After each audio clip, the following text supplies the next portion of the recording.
russo, com um pedaço de polonês, com um pedacinho da Hungria ali.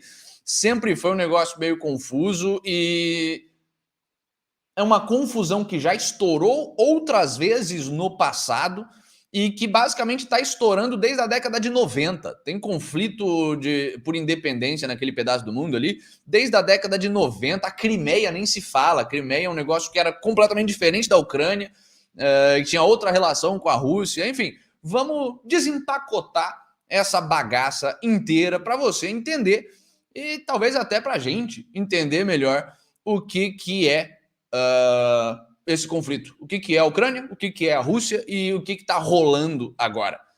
O Momo, salve pro pessoal que tá chegando aí, salve pro Gordão Ucrânia, o melhor link pro programa o melhor nick pro programa de hoje. Salve pro Momo BR, que tá falando que o programa é especial pro Ucraniev aqui. De fato, se o Ucraniev assistisse esse programa, das duas, uma, ou ele ia falar, meu Deus, eu sou um imbecil, ou muito mais provavelmente, ele só ia dar um pequeno surtinho. E teve aquela vez que um chilique. uma moça lá do grupo do Telegram lá foi fazer divulgação num dos grupos em que tava o Ucraniev, ele baniu a guria falando que... baniu a guria não, ali pagou o comentário falando que a gente era aliado dos comunistas para subverter o libertarianismo. Meu Deus! Vamos mandar aquele foda-se para a ditadura russa para começar o programa. Para começar o programa, né? Vamos mandar um foda-se pro Putin, um foda-se pro narco... Não é narco-estado, pro oligarquia, o Estado oligárquico, plutocracia, a ditadura oligárquica russa. Né? Hã? Plutocracia, talvez? Não chega a ser uma plutocracia, porque não é um governo do mais rico. Tem uns caras que são oligarcas, mas nem são tão ricos assim. É uma oligarquia guerreira mesmo, da espécie mais tosca que existe. Só que um pouco menos tosca. A gente explicou melhor, eu expliquei melhor isso naquele especial sobre o Prigozhin e o Wagner. Quem tiver interesse, cata aí no nosso perfil.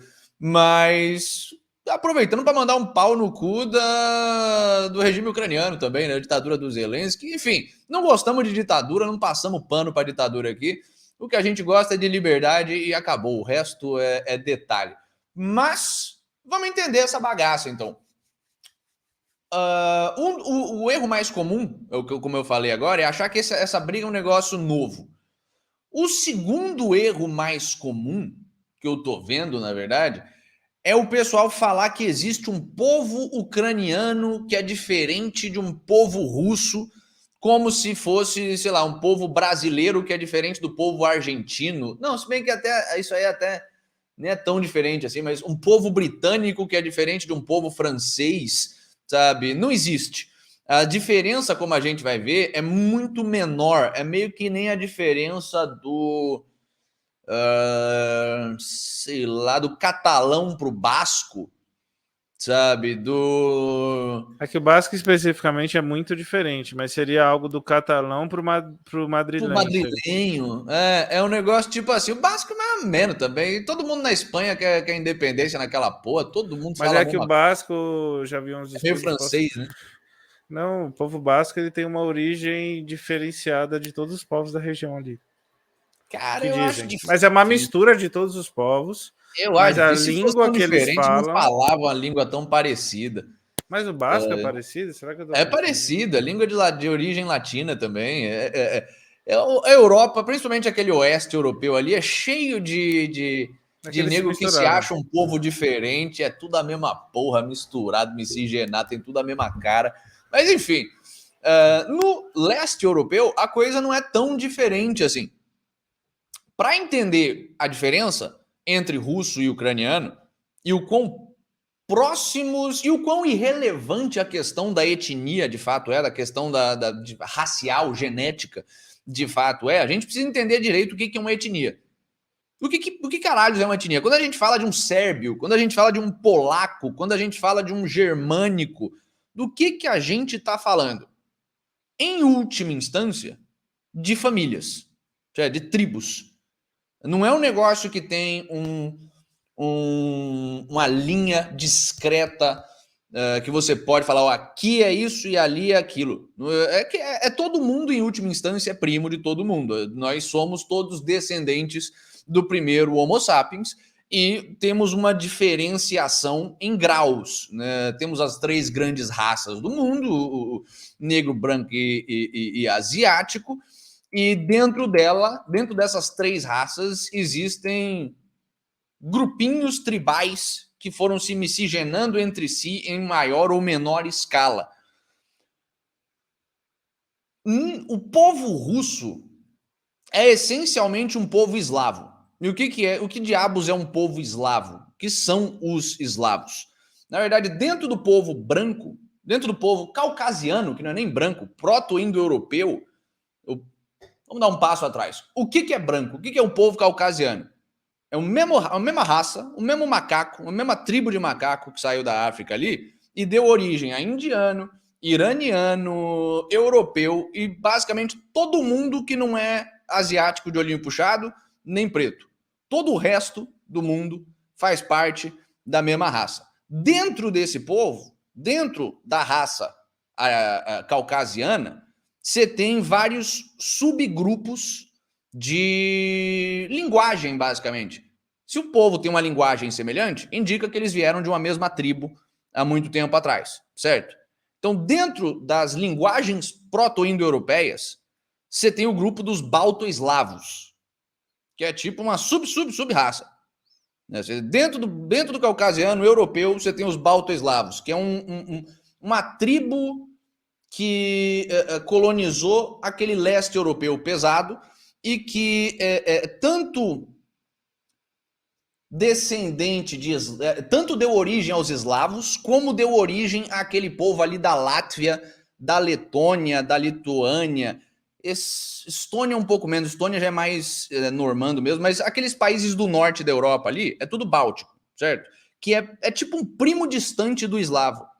O eslavo já é um grupo dentro dos balto-eslavos, parecido com o povo ali do norte da Lituânia, Letônia e afins, que engloba desde polonês até russo. Sabe? Você tem 3 sabores de eslavo, basicamente. 3 tipos de eslavo. Que são todos inimigos naturais dos povos germânicos ao longo de toda a história. Sim. E, eventualmente, inimigos entre si também. Igual os germânicos. Aí todo mundo é inimigo. Mas assim, o eslavo e o germânico é treta até hoje, desde que existe, cara. Sim. Mas o polonês, o eslavo do oeste... Basicamente, você tem 3 eslavos. O eslavo do oeste, que é tipo polonês, tcheco, eslovaco e mais umas minorias étnicas. É polaco, basicamente. Que é, digamos que croatas também. Croata já é iugoslávio, já é o eslavo do sul. Iugoslavo quer literalmente dizer eslavo do sul em linguagem eslava antiga. Então, antes da gente falar de Polônia e Alemanha, tem 3 sabores. O eslavo do oeste, que é o polaco, tcheco, eslovaco e afins. O eslavo do sul, que é literalmente o iugoslávio, sérbio, macedônio, montenegrino, croata, todo aquele pedaço, todo aquele pessoal ali do sul, do leste europeu, tudo eslavo também, tudo primo, só que primo um pouquinho mais distante. E você tem os eslavos do leste, que são os russos. Russo, bielorrusso, ucraniano, que antigamente era o malo-russo, né, que era o pequeno russo, e o Rusny, que é basicamente uma minoriazinha de russo católico, basicamente. O Rusny é um eslavo do leste que resolveu que não ia virar ortodoxo, que ia ser católico, é uma minoria étnica ali que vive, é um povo estranho. Mas, basicamente, você tem esses 3 sabores de eslavo, que já é um bicho parecido, e dentro do mesmo tipo de eslavo tá o russo, o ucraniano e o bielorrusso. É o mesmo povo. Aliás, a Rússia foi o último lugar aonde os eslavos do leste chegaram. Ninguém sabe exatamente como foram essas primeiras migrações ali, mas se estima que entre os séculos 6 e o 8 ali, entre 500 e alguma coisa e 700 e alguma coisa, o que você tinha, na verdade, eram polos de povo russo, de eslavos do leste, em Kiev e na Bielorrússia. Você não tinha nego em Moscou, você não tinha nego no norte da Rússia, ali em Novgorod, você não tinha nego na Rússia, você não tinha russo na Rússia. O que você tinha era russo, esse povo do eslavo leste, na Ucrânia e na Bielorrússia. E eles foram colonizando rumo a leste. Sabe? Primeiro você teve uma grande onda de bielorrusso que foi para lá, depois uma grande onda de povos ucranianos, entre aspas, que foram para lá. De onde é que vem, então, a ideia de... Se é todo mundo eslavo, de onde é que vem essa diferenciação entre eslavo do leste, eslavo do sul e eslavo do oeste? Sabe? Entre polaco, russo, lato senso, e iugoslávio. Polaco, lato senso também, porque tem tchecoslováquio no meio, e mais umas minorias estranhas também, tipo cassubiano e afins. Mas de onde é que vem essa diferença? Polaco, até onde eu sei, misturou mais com germânico. Sabe? Primeiro virou católico, e virando católico, era o povo eslavo que tinha mais afinidade com o germânico e se aliou mais, se miscigenou mais.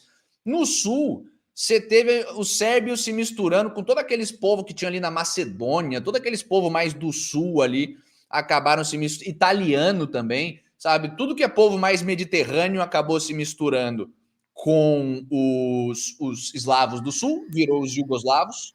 Povo itálico também, né, ali? Povo itálico, exato. Deu uma misturada legal. Aliás, Montenegro, que eu tive o prazer de conhecer há uns meses atrás, é da hora justamente por isso, porque é tipo um eslavo que se italianizou, mais ou menos. Ele tá no meio do caminho ali. É um eslavo que já tem um gingado maior no assédio sexual. Deve ter comida boa. Mais da hora. Comida boa, né? Eles fazem prosciutto e queijo, tá ligado? E tem umas azeitonas da hora. É estranho, porque russo é bem diferente em termos de comida. Assim, é uma comida mais estoica, digamos assim, mais picles, conserva, comida pra gente sobreviver o inverno. O montenegrino Sim, é tipo não, um pedaço de carne, um pedaço de pão e uma batata e tipo um copo d'água e é tipo, graças a Deus. Montenegrino não, e o pessoal ali do sul já é um negócio mais, espera aí, pô, bota um azeitezinho, bota dá uma defumada, já tem aquela pegada italiana de comer bem mesmo, é da hora. Mas, e o russo? E o eslavo do leste?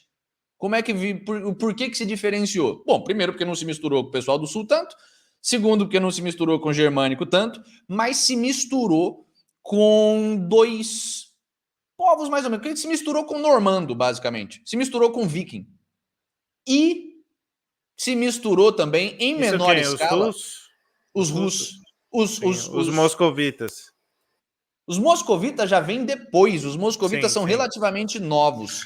Eles começam a ascender ali a partir das próprias rebeliões contra a Horda Dourada, tomando contra a Horda Dourada, contra a Mongol já em 1500, 1400. Isso é 1000 anos antes disso.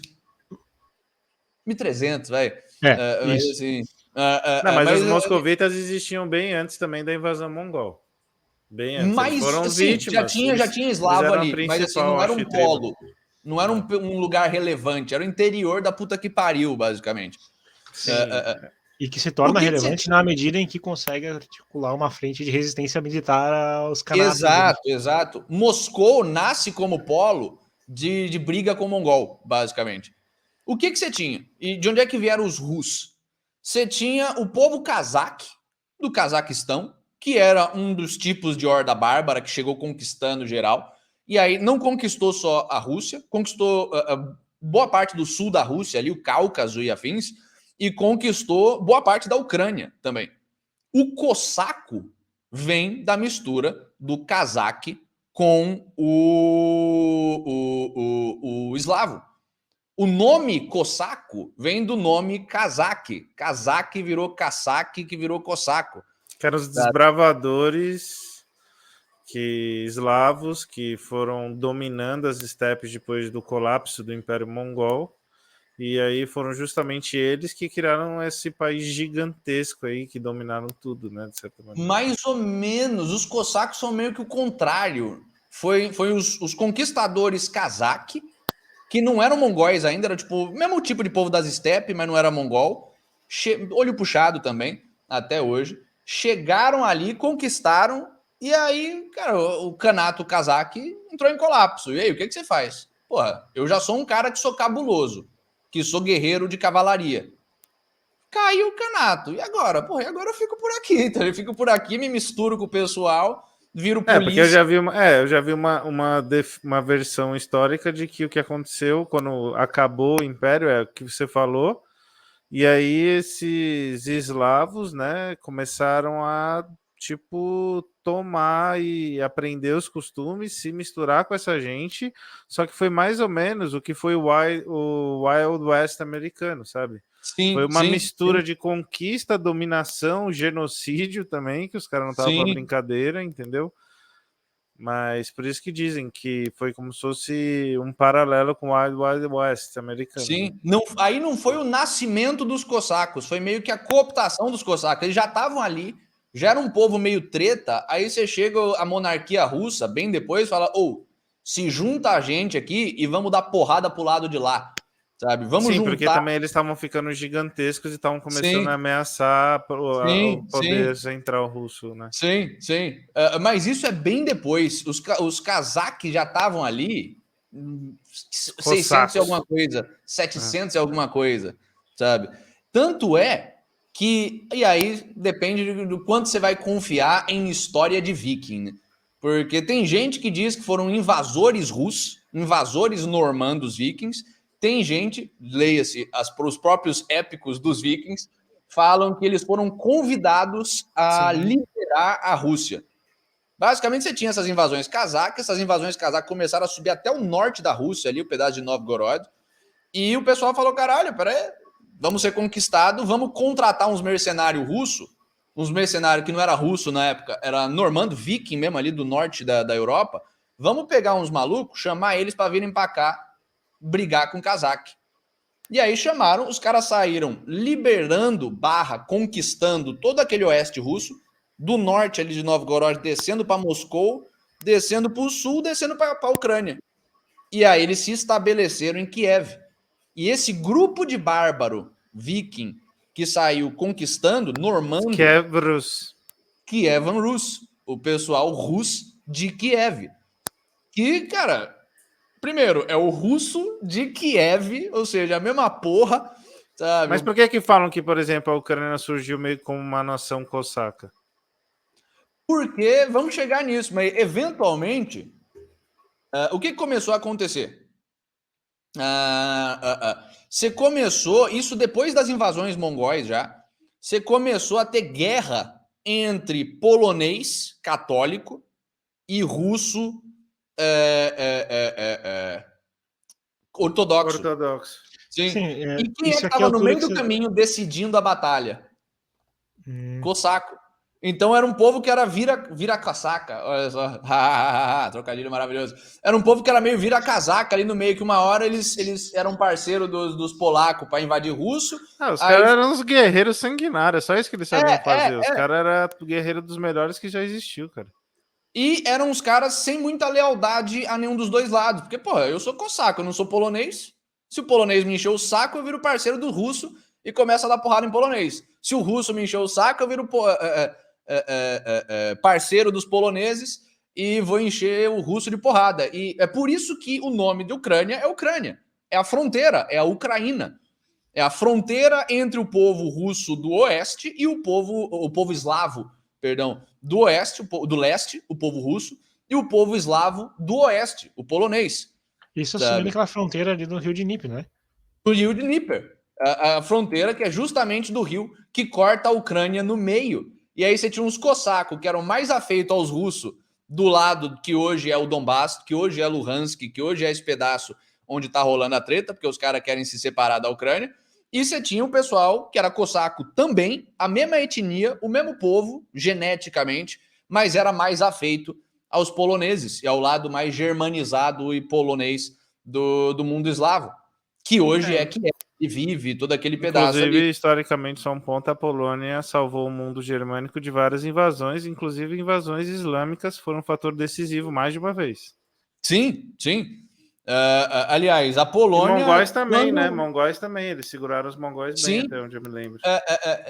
É aquele negócio, né? Eles levaram o crédito porque eles foram os caras que foram bem-sucedidos. Só que assim, os mongóis já tinham brigado a Rússia inteira, já tinham dado porrada e apanhado na Rússia inteira, já chegaram mais enfraquecidos na Polônia, e aí os poloneses seguraram. Mas, de fato, os poloneses sempre foram casca-grossa, que foram a última linha de frente. A Rússia sempre foi a primeira linha de frente contra invasor.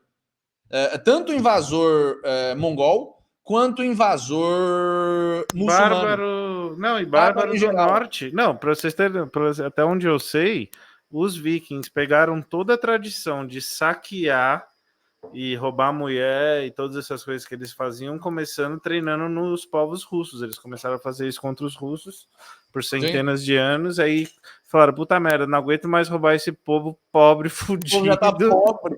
O nome do povo é eslavo porque eles já eram slaves, os caras vão roubar o quê? Batata e mulher. É a única coisa que tinha pros eslavos, pros dinamarqueses. Aí os caras começaram a atacar posteriormente o Reino Unido, né? Aí foi quando começou as invasões.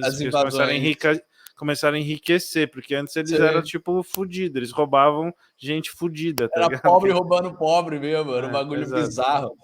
Mas E até por isso essa admiração, entre aspas, do novo, a galera ali, os moscovitas e as outras tribos, porque, mano, centenas de anos sendo atacado por aqueles malucos que eram embaçados, eles sabiam que eles eram embaçados, até por isso que chamaram os caras para reinar ali. Né? Pois é. Tanto é... A França fez isso também, né? Portugal, sim, França fez isso, até Portugal. Viking não é um povo, isso que a gente confunde. Normando é um povo, Juto é um povo, Saxão é um povo, Viking é uma profissão. Viking quer dizer que você era rico o suficiente para ter arma e pobre o suficiente para precisar sair saqueando e não ter grandes propriedades de terra. Então era tipo o filho mais novo de nobre. Falava, caralho, eu tô pobre aqui, eu sou cabuloso, então eu vou sair roubando, foda-se. Vou juntar 50 negros e sair assaltando geral por aí. Isso era um viking, basicamente. Tem dinheiro para cara que tem um barco, conheço outros guerreiros, vamos aí. Tipo. Vamos aí. Mas quem eram os saqueadores mais cabulosos mesmo eram os mongóis. Sabe? Que era um viking com esteroide, era um viking gigantesco que saiu saqueando do leste da Ásia até parar na Polônia. E eles conquistaram a Rússia inteira. Ali, a partir de 1200, se eu não me engano, eles era uma mistura de novas estratégias, novas táticas. Os caras eram incrivelmente inteligentes e bons estrategistas, astutos, faziam de... Meu, eles eram muito bons. E assim, pensa que era só flechinha o cacete. Eles tacavam flecha, depois vinha uma elite de cavaleiro insana com espada, meu irmão, e é aí que eles ganhavam as guerras. Então, os mongóis eram embaçados mesmo, né? E era muito nego, velho. Era muito nego de cavalaria torando pau em você. Devia ser um negócio assustador mesmo. Quando o Gengis Khan, ele assume, se eu não me engano, o pai dele passa para ele, acho que em 1206, se eu não me engano, o trono para ele se tornar o Gengis Khan. E aí ele já começa a aturar o pau ali em torno da região da própria Rússia também.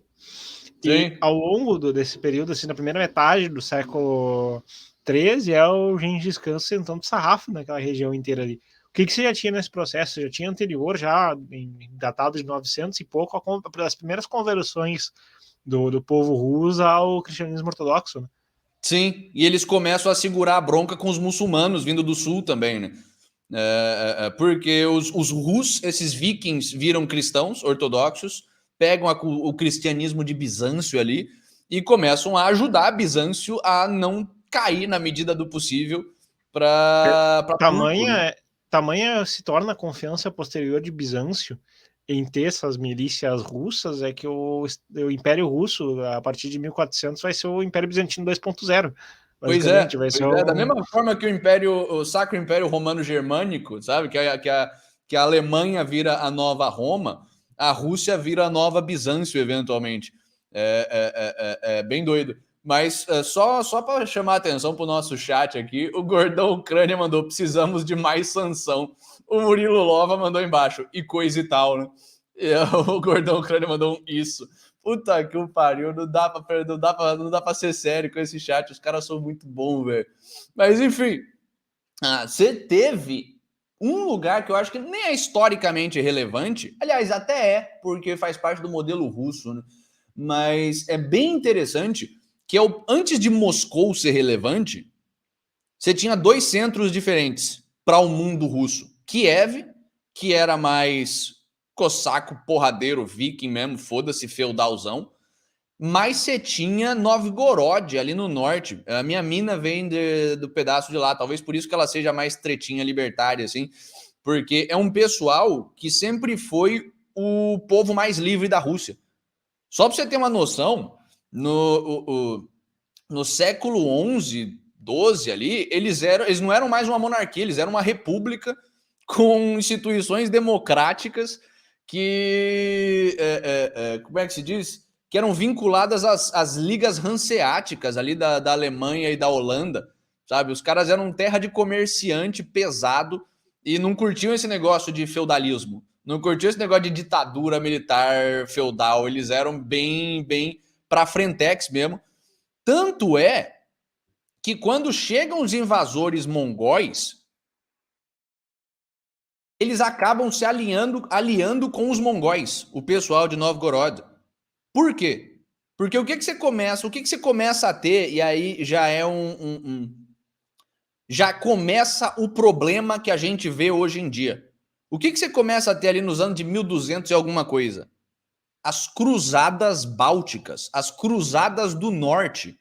O pessoal fala bastante das cruzadas mesmo para Jerusalém, bater em muçulmano e tomar muçulmano, só que a Igreja Católica convocou cruzada para ir pelo norte ali, convertendo pagão e dando porrada em ortodoxo também, sabe? Subindo ali pela Estônia, pela Látvia, pela Lituânia, entrando na Rússia, no norte da Rússia, e dando porrada, em parte porque eles não gostavam muito desse negócio de república comerciante, república não feudal, que é ortodoxa, sabe? Era um negócio expansionista do Sacro Império Romano Germânico mesmo. E é aí que começa a treta de mundo russo e mundo germânico historicamente a torar o pau. É quando o Sacro Império Romano Germânico começa a tentar fazer cruzada contra pagão e ortodoxo do norte da Rússia. E eles enchem tanto o saco dos russos que a hora que chega, que os russos de Novgorod conseguem repelir as cruzadas, só que a hora que chegam os mongóis, os caras olham e falam, ah, não, pelo amor de Deus, na moral, sabe, eu acabei de lutar uma puta guerra de décadas contra os católicos os católicos sempre fazendo merda, né, cara? Puta, em vez de unir o povo europeu para defender dos mongóis, deixar a Rússia ser devastada. Depois ainda deixaram a Espanha e Portugal ser dominada por, mano, centenas de anos. Tipo, os caras tá de brincadeira, né, mano? Puta que pariu. Católico era foda. Católico ainda é, né? Hoje em dia eles pararam de fazer merda no sentido geopolítico, porque não tem mais esse poder, e começaram a fazer merda no sentido de pedofilia, né? Mas beleza. Você começa... A hora que os católicos finalmente vazam ali do norte, chega um monte de invasor mongol. O pessoal de Novgorod olha e fala, caralho, pelo amor de Deus, não é possível que a gente vai ter que lutar outra guerra, não vamos tancar, foda-se. Mongóis, chega mais aí, vocês são os nossos overlords, agora perdemos, mané, sabe? E a Rússia começa a ficar sob controle mongol. A Rússia, no que eu digo, é Rússia lato sensu. A Rússia, a Bielorrússia e a Malorrússia, que é a Ucrânia. Todo mundo começa a ficar invadido por mongol. E é aí que Moscou começa a ficar relevante. Por quê? Porque Kiev já era um lugar treta. Centro de líder feudal, guerreiro e o caralho, cossaco, feudalista, porradeiro. Já tinha umas elites fortes. Novgorod, no norte, já tinha também uma elite comerciante fudida, forte. E Moscou, foda-se. Moscou não tinha ninguém de relevante. Tá? Moscou era o Maranhão da Rússia.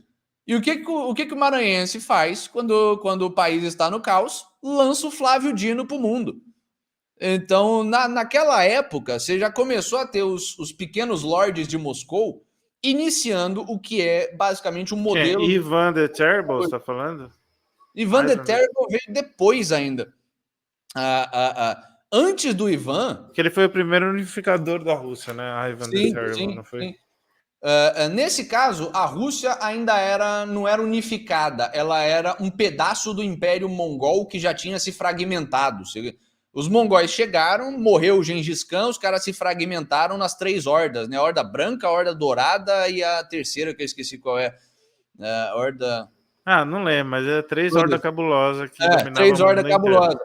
A Horda Dourada é o povo que ficou conhecido como os tatares, que até hoje é um povo que faz parte aqui da Rússia. É uma minoria étnica que... O Bruno aqui do Catalogs que É aparece verdade, né? O inicialmente, Bruno ele é Bruno Tartari. Tartari.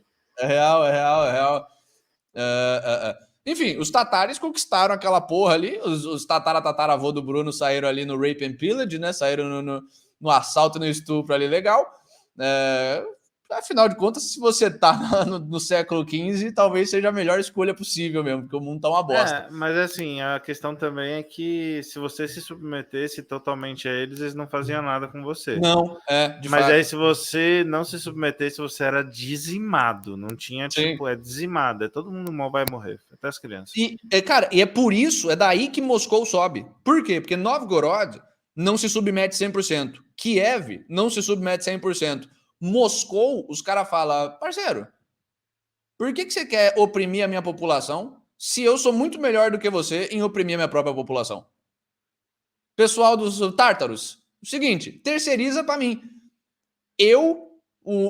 A nobreza local de Moscou, eu vou extorquir o pessoal daqui e aí eu te dou a sua porcentagem e fico com um pouquinho para mim. Pode ser? E os tártaros falaram, pode ser. E eles começaram, é por isso que o governo russo sempre foi extremamente bizarro. Começa daí.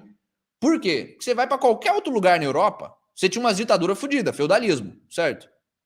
Só que você ainda tinha uma conexão. Você tinha um nobre francês que explorava o camponês francês e sentava o pau no camponês francês. Só que ele ainda tinha aquele negócio paternalista de, porra, eu sou o escolhido por Deus para defender o povo franco. Então eu não posso extorquir tanto assim o povo franco para sair matando os caras. Tinha aquela curva de Laffer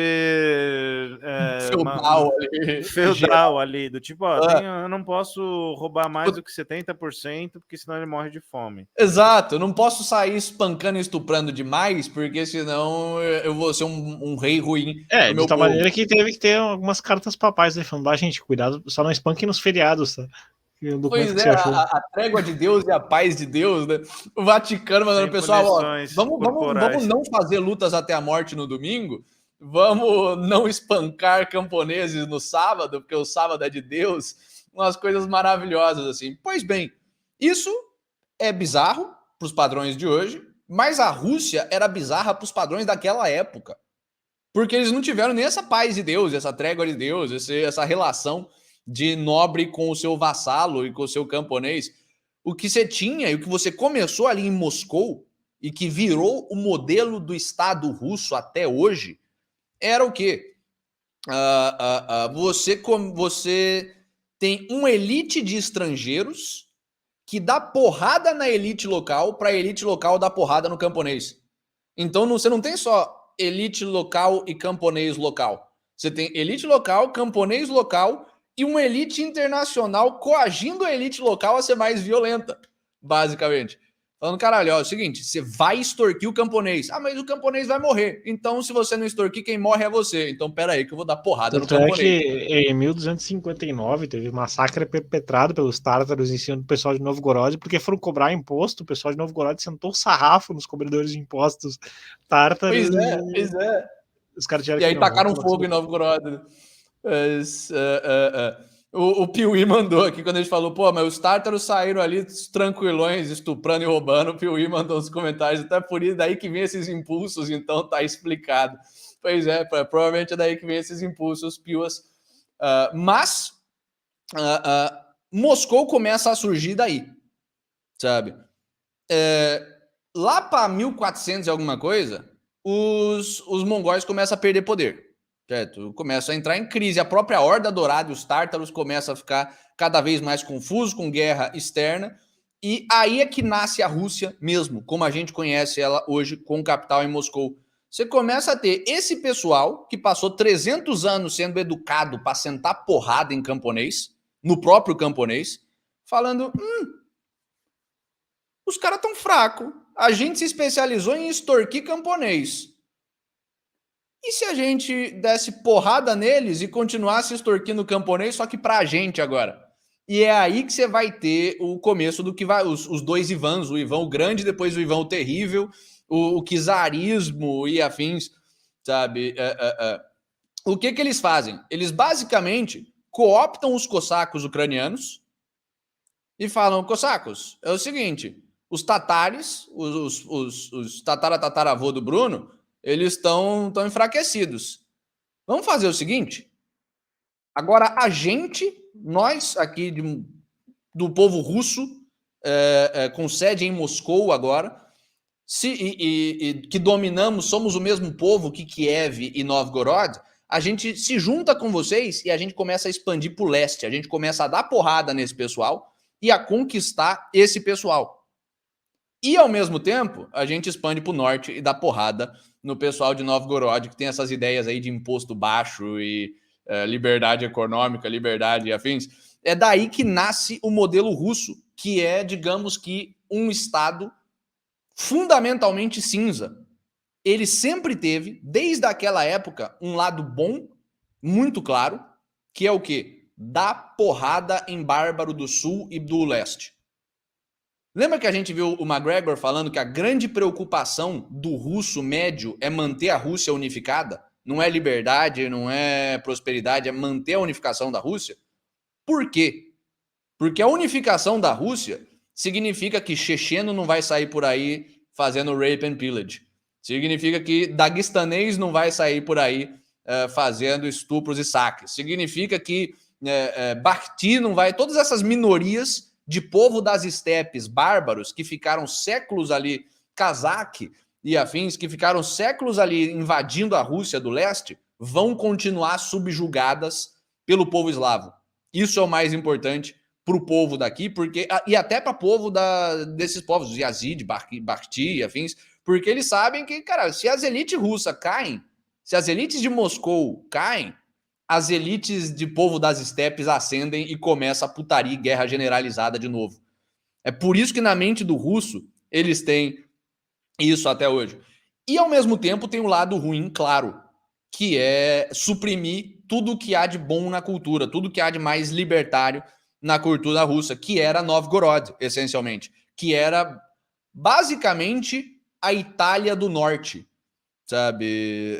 Da mesma forma que você teve as cidades italianas mais livres ali na época da Renascença e pré-Renascença, você tinha Novgorod no norte ali, com as ligas hanseáticas e afins. Era um polo de liberdade no norte da Europa. E o Estado russo de Moscou, ao mesmo tempo em que faz esse negócio da hora de dar porrada nos invasores do sul e do leste, faz a merda de dar porrada no pessoal livre do norte. E é aí que nasce o modelo russo real, que a gente vê hoje em dia. Um Estado que é cinzão, que ao mesmo tempo não tem violência, você não vê assalto na rua, sabe? Você não vê... não tem Estado paralelo, não tem... hoje em dia não tem mais os absurdos socialistas e afins, só que também não tem liberdade, sabe? Não faz parte do vocabulário dos caras ter liberdade. É um Estado cinzão bizarro. Óbvio, os comunistas, como sempre, pegaram um Estado cinzão e transformaram num Estado extremamente negro. Né? Mas isso foi uma exceção histórica. O comunismo foi uma exceção histórica na Rússia. Normalmente era esse negócio cinza mesmo, de país escravocrata, basicamente. País escravocrata toscão. E o que começa a acontecer com esse modelo czarista já no século XVII, ali, 1600 e pouquinho, 1602 ou 1603, você começa a ter o Império Polonês Báltico. Você tem os eslavos do oeste, mais afeitos aos germânicos, não mais, mas católicos e não ortodoxos, começam a olhar ali, se unificar com esse pessoal da Lituânia, Estônia e afins, os países bálticos ali, que hoje também estão nessa treta com a Rússia, e falar, espera aí, que eu acho que a gente tanca esses czares aí. Como que a gente tanca os czares? Se a Polônia entra em guerra com os czares russos, se o Império Polonês entra em conflito com os czares russos, é 50-50 de chance. Pode ser que um lado ganhe, pode ser que o outro lado ganhe. Quem é que entra no meio para virar a balança para o lado polonês? Os cossacos ali na Ucrânia. É aí, até agora, todos esses anos, entre 500 depois de Cristo até 1600 depois de Cristo, a Ucrânia sempre foi Rússia. É o mesmo povo que tinha uns cossacos ali, mas também tinha cosaco no sul da Rússia, sabe? Não tinha uma diferença.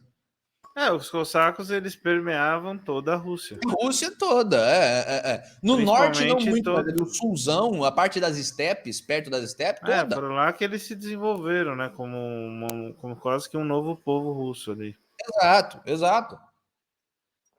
Só que nessa hora em específico, em 1600 e nada, que você tem esse conflito de ocidente católico polonês e germanizado, no caso, versus oriente ortodoxo russo, czarista, que esse pessoal aqui na fronteira, na Ucrânia, esses cossacos específicos começam a fazer a diferença entre dar um pau nos poloneses e tomar um pau nos poloneses.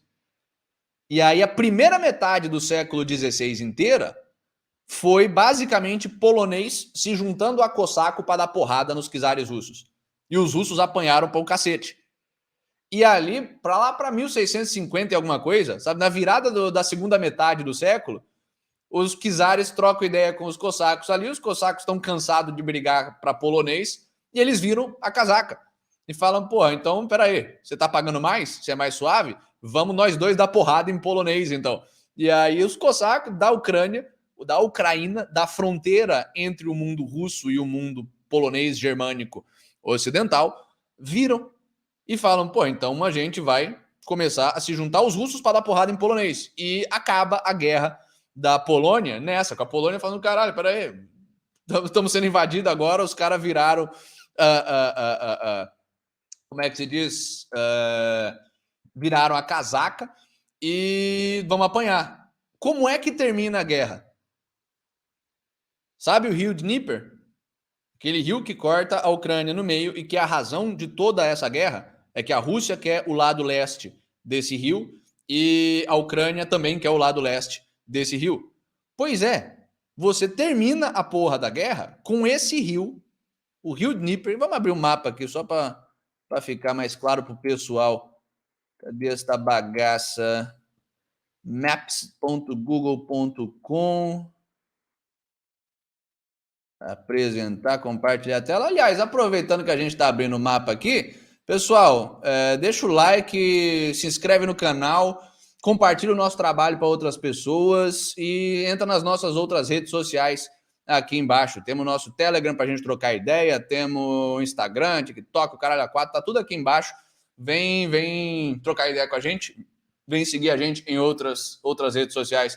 Mas, enfim, cadê esta porra? A internet tá boa, hein? Não sei como é que não tá travando aqui, mas tá travando o Maps. Deve ser sabotagem dos nossos overlords globalistas, só pode. Enfim, enquanto essa porra carrega, imaginem o rio Dnieper, né?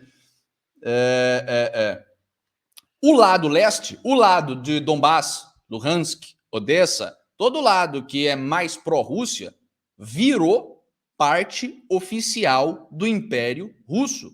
E vale lembrar que tem alguns detalhes que são importantes aqui. Como é que se deu assim? Não foi só um processo de o czar vai lá, manda, ó pessoal, sentem a porrada nos polacos. Não, é porque os cossacos mais pró-Rússia e os ucranianos pró-Rússia ali do lado leste do Dnieper estavam apanhando feito cachorro pelo regime de servidão dos polacos. Sabe? Então, de tal maneira, de tal era o tratamento tão distópico que era, que você olha pro regime de servidão russo e pensa, pô, aqui vai ter uma vida um pouco melhor. Pois sabe? Então, é que nem Novgorod, assim, um negócio tão treta, os caras estavam tão cansados de apanhar de católico que eles olharam pros mongóis e falaram, porra, beleza, então é mongol, né? E aí o que acontece? Aí você tem uma rebelião ali, tanto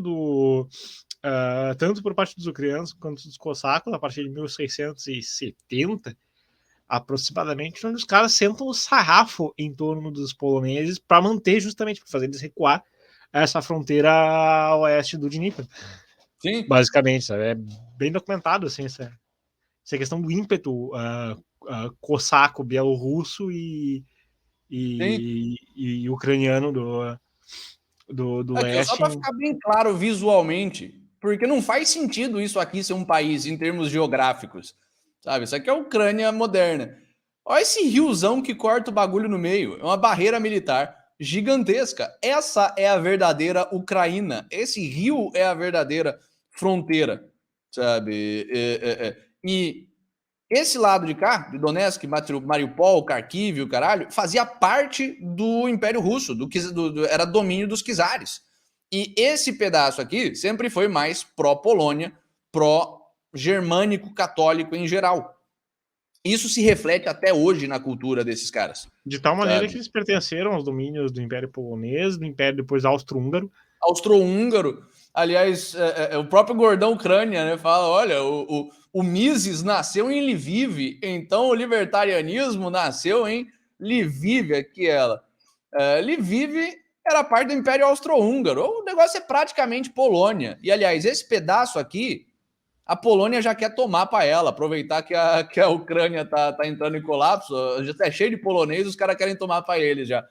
Mas, na época em que o Mises, no século passado, nasceu, em Lviv, que hoje é a Ucrânia, era Polônia, era Império Austro-Húngaro aquela porra, não era nem Polônia, né? Era Império Austro-Húngaro. Na época que ele morreu, era Polônia, se eu não me engano, né? Ele morreu em 1980, se eu não me engano. Não, então já era... Não sei, aí eu não sei, aí você me pegou. Ele nasceu em 1800 e pouquinho, ele viveu quase 100 anos, ele viveu uns 90 e poucos anos. E tem uma outra coisa também, o Mises, a primeira tese dele, ele, na época que ele era estudante de história, estava se enveredando para economia, que ele começou como estudante de história, viu que a história já dava um saco de se estudar e migrou para economia. Quero continuar estudando a ação humana, só que quero objetivá-la, assim, tornar passível de conhecimento objetivo. Pra me afastar desse bando marxista. Ele fez uma tese sobre a produção, o sistema de produção da Galícia ali na... E, cara, zero, você pega, é domínio público. Você vai lá no Gutenberg, você vai lá, acha o texto, bota ali Ctrl F, Ucrânia, 0 menções. Toda aquela região que o Gordão Azov ali reivindica que não, o Mises é ucraniano e coisa e tal. O Mises nunca fala em Ucrânia. Ele falava em ou Polônia ou Império Austro-Húngaro. Sim. O Murilo Lova tá lembrando que ele morreu em 73. Enfim, esse pessoal aqui inteiro, só pra gente ter aquela noção de cultura versus etnia, porque de fato, em termos de etnia, os ucranianos se diferenciaram dos russos. Os malorussos se diferenciaram dos russos, da mesma forma que os bielorrussos se diferenciaram dos russos. Só que em termo étnico, em termo genético, tudo isso aqui é malorrusso. Tudo isso aqui é ucraniano. Em termos culturais, você sempre teve metade desses ucranianos se identificando mais como russo e metade desses ucranianos se identificando mais como polonês / alemão, sabe? Eventualmente, você tem a mudança do czarismo para o império, né? Você tem aquela ocidentalização dos russos, você para de ter os Ivans e afins, você começa a ter a Catarina, o Petro, Nicolaus e afins. Nicolaus, aquele que era meio fracoso, esqueci o nome, o Alexander, esqueci o nome dos últimos czares ali, mas a Rússia eventualmente vira a grande polícia da Europa, o grande Rio de Janeiro da Europa, o exportador de milícia para a Europa. Por quê? Porque eles dão um pau no Napoleão. Eles são o único que consegue dar um pau no Napoleão. E eles acabam entrando para o jogo político da Europa nessa brincadeira. Sabe? Você tem o Napoleão ali, a Alemanha entra em pânico, a França entra em pânico, todas as elites tradicionais europeias entram em pânico. Os russos olham e falam, pô, pessoal, é o seguinte, a gente não gosta de vocês, vocês não gostam da gente, mas ninguém gosta do Napoleão, então a gente vai ajudar vocês a dar um pau neles.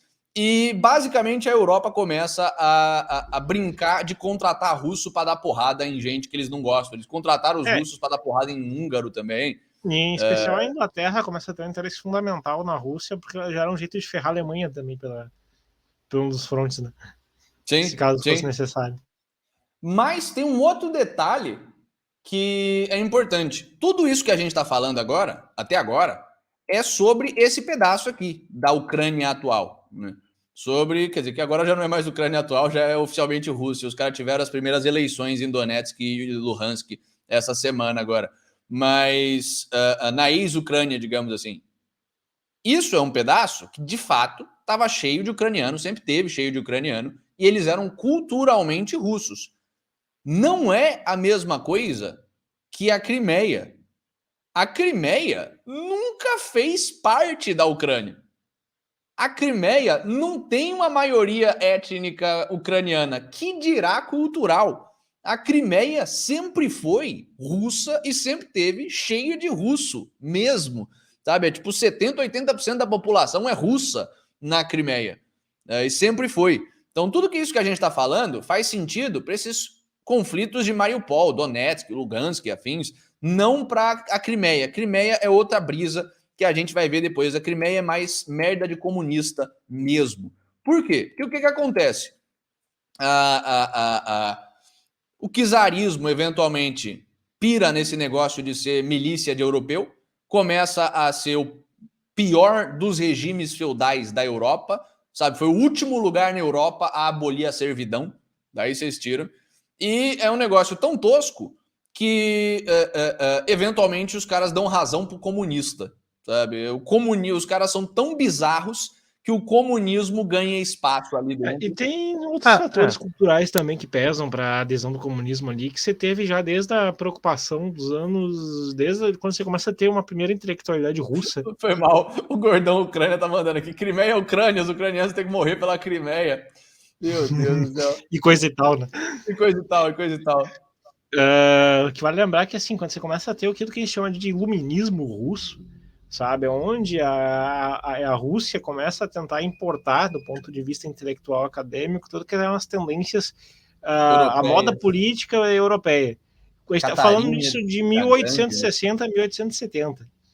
Qual era a moda europeia? Merda intelectual, hegelianismo. O espectro do comunismo. Pois né? Pois e aí tem o segundo fator, que é essa intelectualidade ali, especialmente dois, que é o Alexei Chernyshevsky e o Dmitry Pisarev. São os dois grandes arquitetos da intelectualidade socialista. O Pisarev é um social-democrata relativamente interessante, mais fechado com... até tem contribuições muito interessantes para entender a história da intelectualidade, né, nas repúblicas italianas, por exemplo, e ainda que deformava e via como um processo de proto-social-democracia. Era mais o Chernyshevsky, não. Ele era fundamentalmente já um socialista, a moda socialista do jeito que a gente conhece, nos termos socialistas mais radicalmente socialistas. E qual era a brisa dele? Era fazer já aquele mapeamento de que, cara, a gente tem que fazer o casamento entre instituições teoria socialista e cultura russa. Mais do que Lenin, mais do que qualquer outro, tanto é que ele tem uma ficção, se não me engano, não é ele, mas tem uma outra ficção também que ele ajudou a propagar, que era o que nós vamos fazer, que era basicamente a primeira propaganda socialista no âmbito da literatura russa. Segundo, você tem o texto dele também olhando para as instituições tribais. Aqui, cara, Rússia sempre foi confederação de pequenos clãs, de comunidades autogestionadas de camponeses.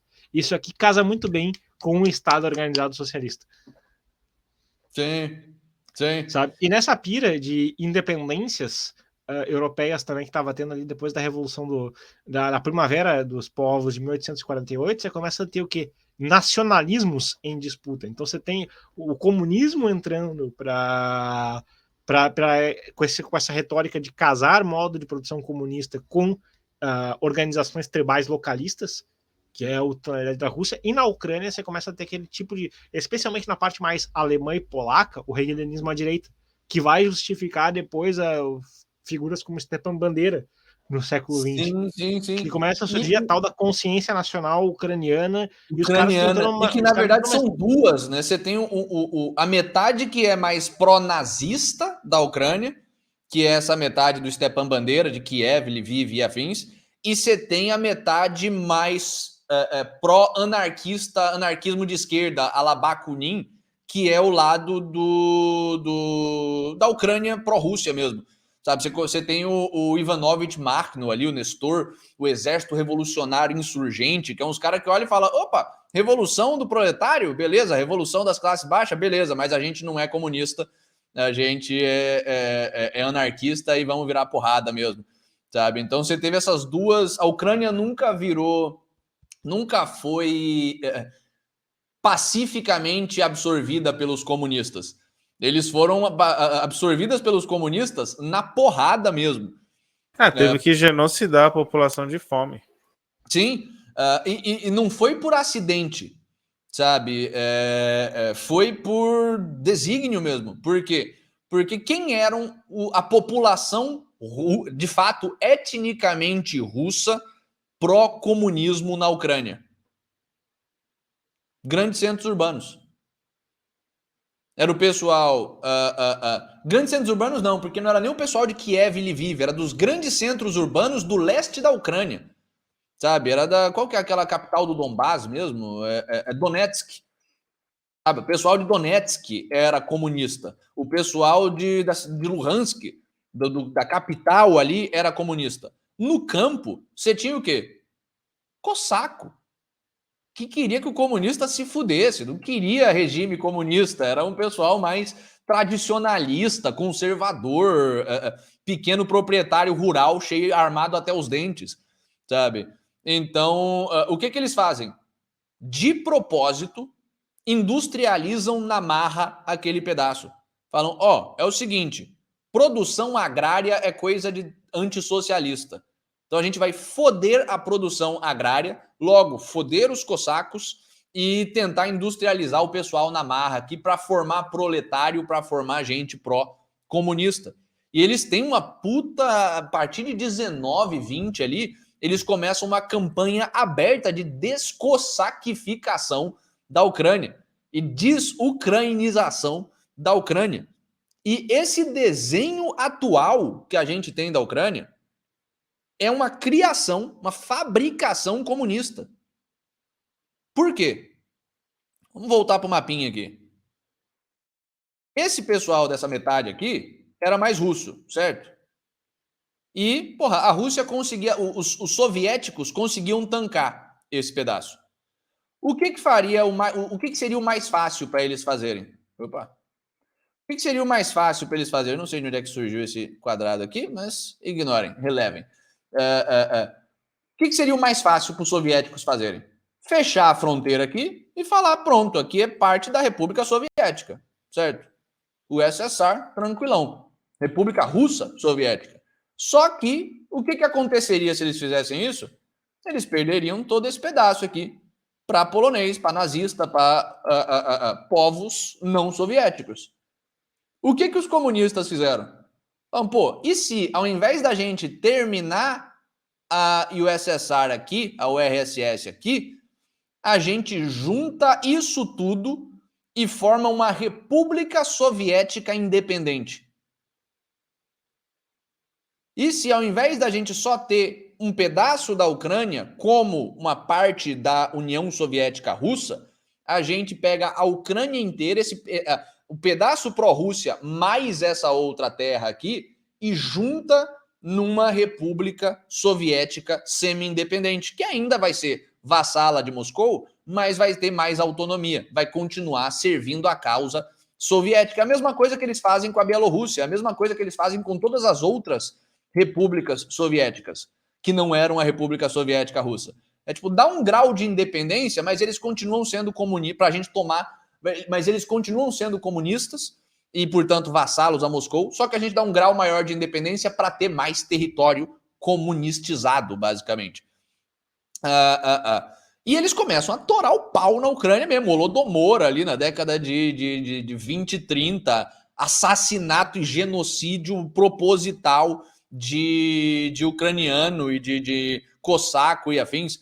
É por isso que até hoje tem tanto nazista naquela porra.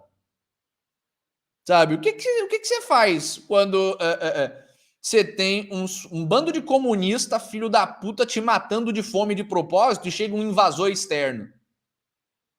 Bem-vindos, salvem a gente, por favor. E nem tão externo assim, porque você já tinha contato e durante muito tempo aquelas regiões pertenceram ao domínio austríaco. Pois é. Esse não era nem um invasor externo, eram liberadores aos olhos desse povo da parte oeste da Ucrânia, que até pouco tempo atrás ainda era austro-húngaro. Sabe? Não era nem ucraniano, era cosaco também, etnicamente ucraniano, mas culturalmente austro-húngaro. E aí chega o exército de um austríaco, o Hitler, conquistando aquela porra. E, cara, nazismo horroroso. Sim, sua alternativa era o comunismo que tava te matando de fome, sabe? Então os caras abraçaram o nazismo pesadíssimo, principalmente nessa metade mais austríaca culturalmente austríaca da Ucrânia, essa pedaço ocidental. É por isso que até hoje o Stepan Bandeira é enaltecido por esse pessoal, o batalhão Azov é enaltecido por esse pessoal. É porque eles chegaram como libertadores de um pedaço do povo mesmo. Foi em 40 ou 41, se eu não me engano, que os nazistas tomam aquela porra, começo da década de 40. Eu lembro que em 43 os soviéticos tomam de volta.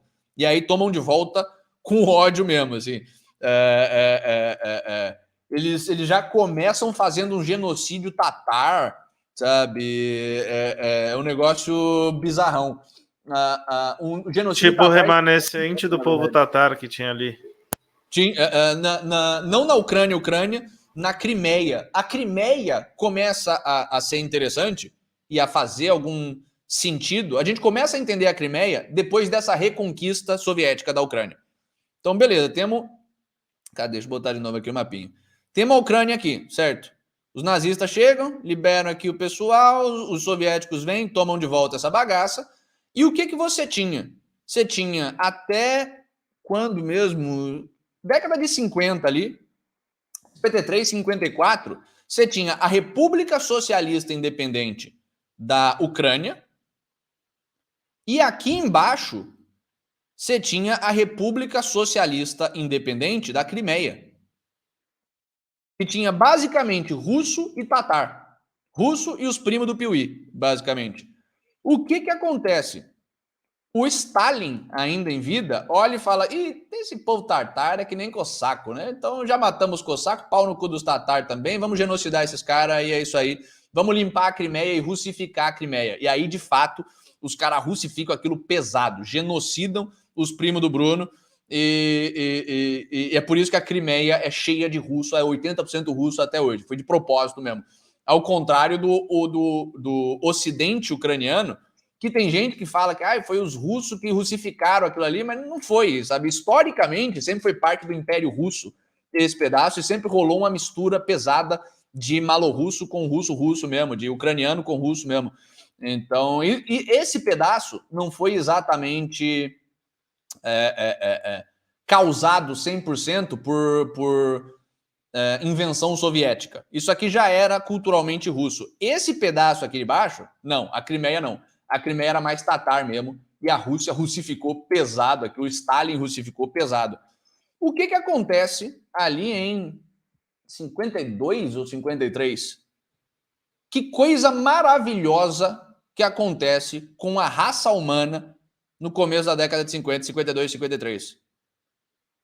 Morre Joseph Stalin, um dos maiores filhos da puta a andarem na face da Terra, morre. Tomara que esteja no inferno até hoje. Vocês entendem a importância da mortalidade. Imagina se o ser humano fosse um bicho imortal que só morresse se fosse assassinado mesmo, se não envelhecesse. Aí a gente tava fodido. Enquanto a gente tava falando, o Piuí tava mandando malditos nazistas, malditos comunistas. O Murilo Lova mandou aqui: Batalhão Azov é libertário, coisa e tal. Cara, os comentários estão muito bons, na moral. O Piuí tá falando que vai restituir a glória do Império Mongol e vai genocidar alemães e russos. Enfim, nossa, é o último remanescente da raça. O último remanescente. Aí, Piuí, você tem que reproduzir agora. Seu papel histórico é transar e fazer mais tártaros. E pra mongol se reproduzir? Não é difícil, né? Pois é, os caras têm um histórico de sair por aí populando o mundo. Mas, inclusive, doem pro nosso Tipa, pra gente poder financiar a empreitada do Piuí. Pois bota o link do Tipa aí. Quer dar dinheiro pra gente? Todas as doações que vierem pra cá hoje... Cruzadas neomongóis. Vão ser para financiar as cruzadas neomongóis e a reprodução do Piuí. para fim dessas cruzadas. Daí vocês decidem se vocês querem contribuir para a causa ou não. Mas morre o Stalin. Quem é que pega no lugar do Stalin? O Khrushchev, que era um cara muito mais burocratazão, muito mais bundão, muito menos porradeiro do que o Stalin. Apaziguador, exatamente. E o que o Khrushchev olha e vê? Você vê que pro cara sendo apaziguador enquanto ele inaugurou a crise de 2006 é foda, né? Pois é porque o que vinha antes era foda. O Khrushchev ser o apaziguador porque o bagulho tava ruim. Mas, aliás, fica até aí a dica de filme. A Morte do Stalin é um puta filmão. É bem sobre essa época mesmo ali. É uma comédia negra, de humor negro, sobre o Stalin morrendo, que é maravilhosa, cheia de ator foda. Tem o Steve Buscemi fazendo o Khrushchev. Enfim, fica a dica de filme. Catalácticos também é cinematografia. Mas o Khrushchev, o Stalin morre, o Khrushchev assume, e o Khrushchev é um grande pacificador, um grande apaziguador, um grande conciliador de interesses. Ele olha e fala, puta, estamos cheio de república soviética independente, que, na verdade, só era vassala da União Soviética porque os caras se cagavam de medo do Stalin. Sabe? Agora que o Stalin morreu, sabe, eles primeiro eram vassalos porque tinham um puta respeito quase religioso pelo Lenin, e o Lenin que estruturou o negócio, depois um puta medo do Stalin, essencialmente. E agora, que estava na mão do Khrushchev o negócio? Como é que ele ia fazer para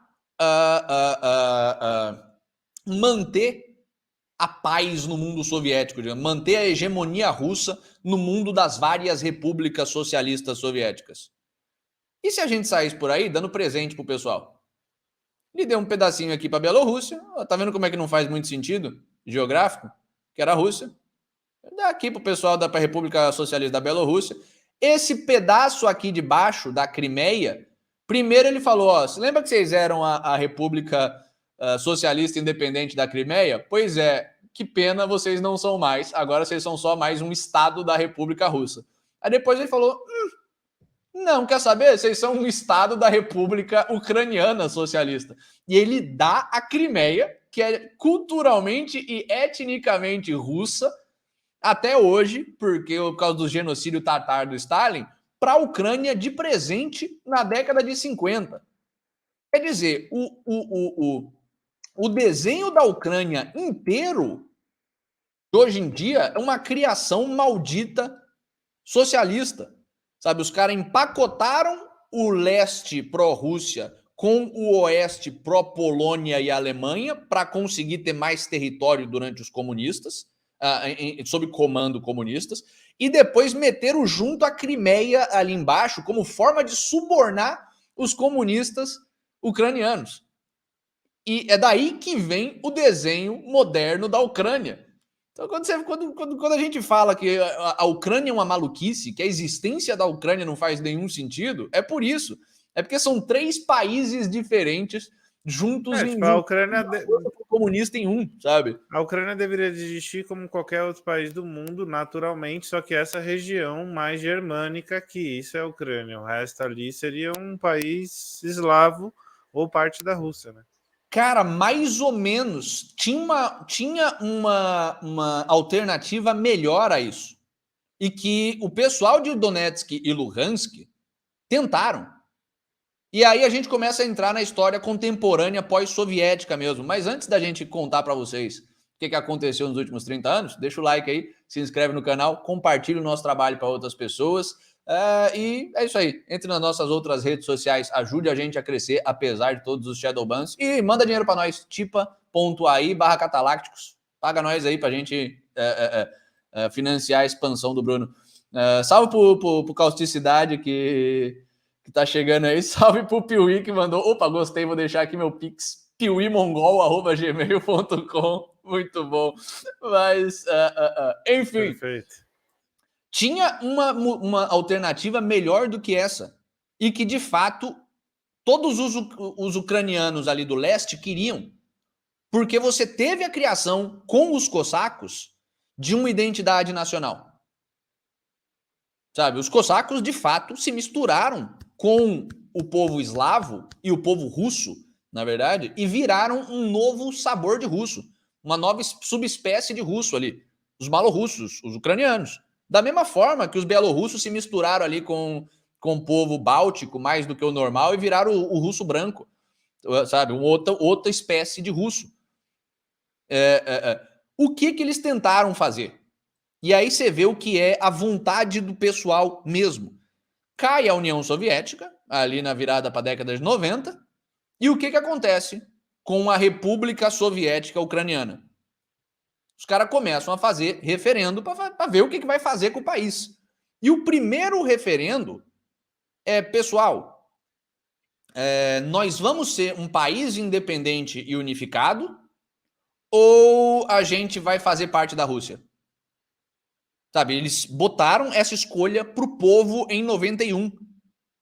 E o povo, inclusive o povo de Donetsk e Luhansk, massivamente votaram a favor da Ucrânia ser um país independente, separado da Rússia. Até porque, imagina o ódio que esse pessoal não tava da Rússia e dos comunistas naquela época. Rússia era a sede do comunismo que fudeu o nosso país. Então, assim, 91, a hora que tem o referendo, é um negócio ridículo. É mais de 90% dos votos no país para o país ser independente. Você tinha uma minoriazinha ali que queria ser parte da Rússia, mas era tipo, era o povo comunista, basicamente. Até porque o destino ali do que ia ser, como é que a Rússia ia se configurar, também era incerto para um cacete. Ninguém tinha ideia. Sabe? Era Gorbachev, Yeltsin, até chegar no Putin. Então, estava num medo assim, do que poderia acontecer. O que é interessante é que nesse período dos anos 90 começa a surgir uma cacetada de oligarca, né? E aí começa a se configurar conforme alianças, oligarcas mais pró-Rússia e oligarcas mais vinculados ao Ocidente. Cara, mas não é só oligarca, principalmente nesse começo, os oligarcas eles se consolidam mais pro final da década de 90, sabe? Que é quando você começa a ter comércio torando pau, estabilidade política. A década de 90 foi uma década meio que perdida de caos, onde você não tinha oligarca botando ordem naquela porra ainda. Você tinha caos, você tinha gangues em conflito e o povo, de fato, tinha mais voz. Sabe? Apesar de ser um povo que estava todo fudido porque era guerra constante entre gangues, o povo fazia a diferença entre essas gangues. Até em Donetsk e em Luhansk, o pessoal votou massivamente para ser um país independente. Sabe? Não ser Rússia, não fazer parte da Rússia. Foi, se eu não me engano, foi coisa de 84%, 85% dos votos nos dois oblasts ali. Sabe? Foi mais de 80%, com certeza. Foi tipo 84%, 85%, talvez 83%. Mas assim, margem de 84% com margem de erro de 1% ali a favor da Ucrânia independente. Em Luhansk, em Donetsk. Só que o que começa a acontecer? Os caras esqueceram, na hora de votar, que o que os soviéticos fizeram? Mataram o agro ali da região e mudaram a economia para uma economia de extração de carvão, sabe? Para uma economia de fábrica que só fazia algum sentido econômico dentro do mundo soviético. Foi um negócio zero espontâneo a economia de Luhansk e de Donetsk, como a economia da Ucrânia inteira. Foi um negócio completamente planificado. A hora que você pega essa economia que foi planificada e tira ela da planificação, não fazia nenhum sentido. Os caras começaram a ter uma crise fudida econômica, passaram 91, 92, 93 fudidos. Você começa a ter uma greve geral de mineradores ali, uma convulsão social, e é aí que em 93, ali com essa greve, que começa o problema ucraniano contemporâneo. Que é o quê? O pessoal de Luhansk e de Donetsk, que votou a favor de uma Ucrânia independente, votou a favor de fazer parte de um país chamado Ucrânia, olha e fala, gente, a gente votou para sermos um país independente porque a gente não queria ser submisso à Rússia.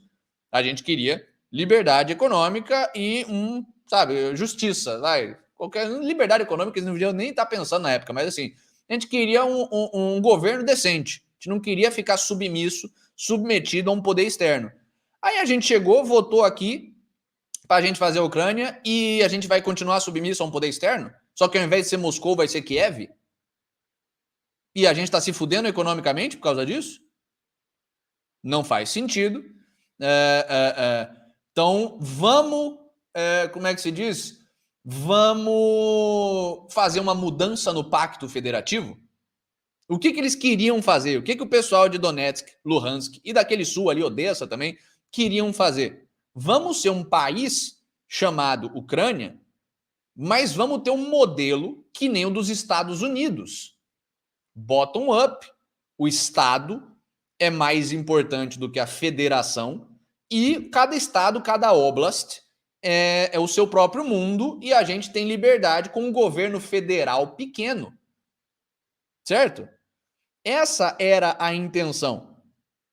Só que não para Kiev. Não para o lado que era descendente de alemão e que é culturalmente alemão e que, portanto, é culturalmente uma bosta centralista. Kiev, Lviv e esse lado oeste da Ucrânia falou, não tem federação. Nós somos um Estado unitário. Não no modelo Estados Unidos, no modelo Brasil, onde o governo federal é o soberano e os estados são pequenos.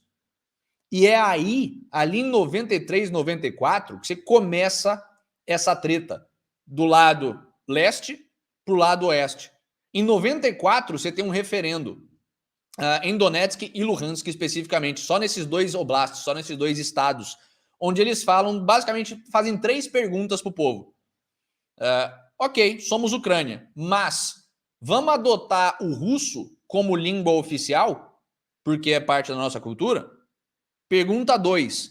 Vamos mudar o pacto federativo para sair desse modelo Brasil, de cima para baixo, da federação para os estados, e adotar o modelo Estados Unidos, baixo para cima, estado para federação, para a gente parar de ser fudido por política econômica centralista de Kiev?